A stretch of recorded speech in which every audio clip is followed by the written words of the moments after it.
dia memajang potongan-potongan tangan, potongan-potongan kepala, yaitu untuk mengancam para budak. Coba, sangat menakutkan. Udah kebayanglah kita melihat potongan tangan, potongan kepala. Assalamualaikum warahmatullahi wabarakatuh. Kembali lagi bersama saya Mahiro Channel. Di channel ini kalian akan mendapatkan sesuatu hal yang sangat menarik dan sayang sekali untuk dilewatkan. Di video kali ini saya akan membahas sebuah fakta yang sangat menarik, kisah dari seorang raja yang disinyalir dia telah menghabisi nyawa sebanyak 10 juta orang. Ikuti video ini terus sampai selesai biar kalian tidak gagal paham dan kalian akan mendapatkan informasi-informasi dan fakta-fakta yang sangat menarik.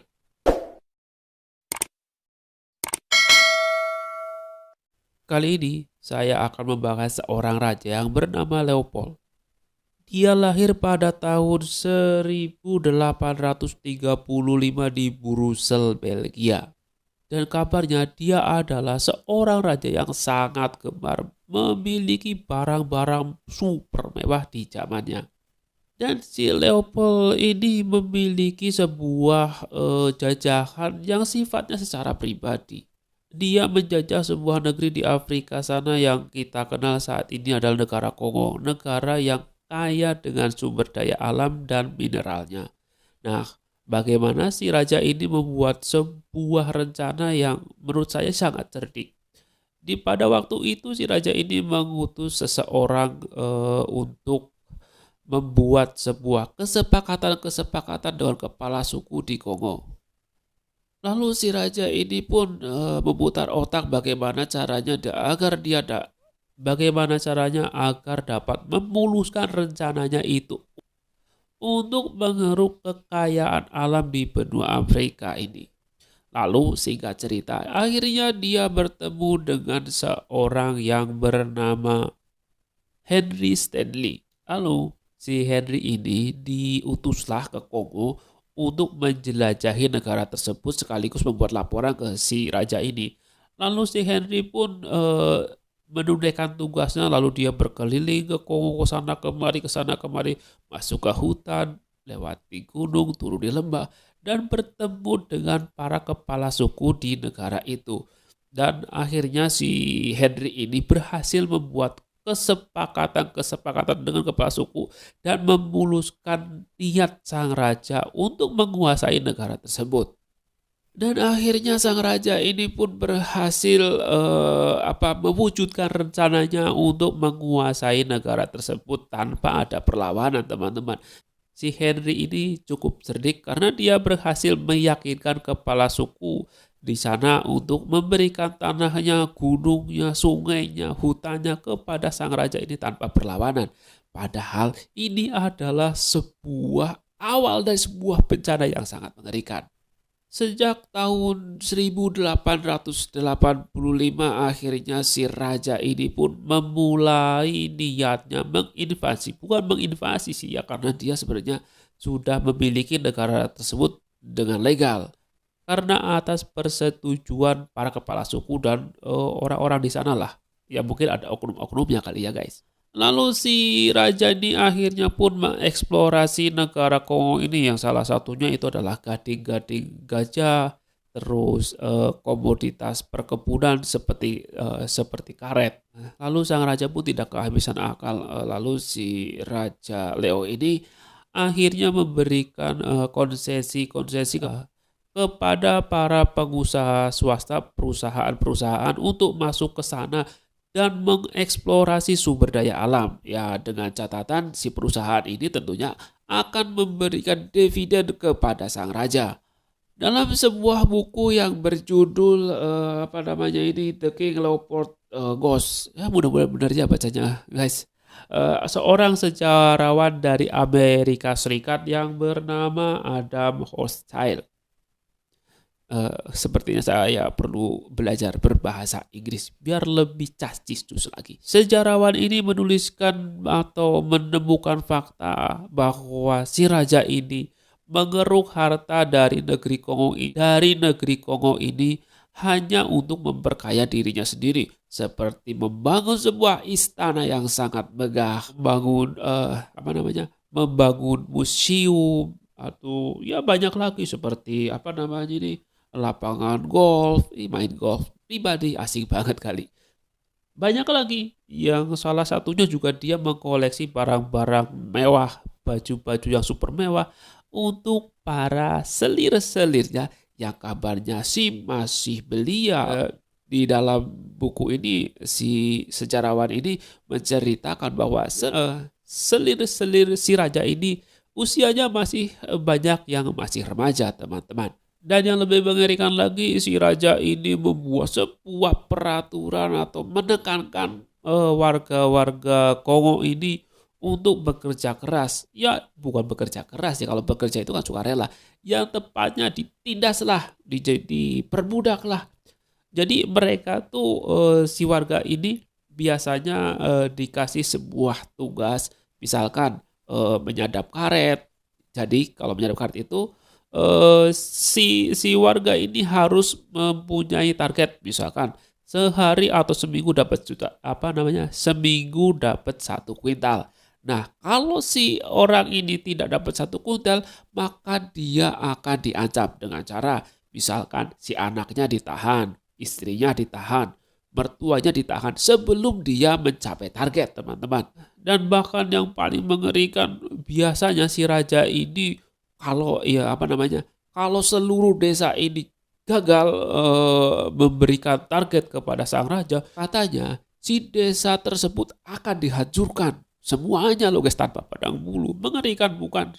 Ya seperti biasa di Indonesia juga dulu ketika penjajahan Belanda itu ya tetap aja ada pengkhianat-pengkhianat yang menjual negaranya sendiri. Sama juga pada waktu itu di negara Kongo. Tetap saja ada seorang pengkhianat-pengkhianat yang tega mereka menghabisi, menjual, atau menginjak-injak saudaranya sendiri.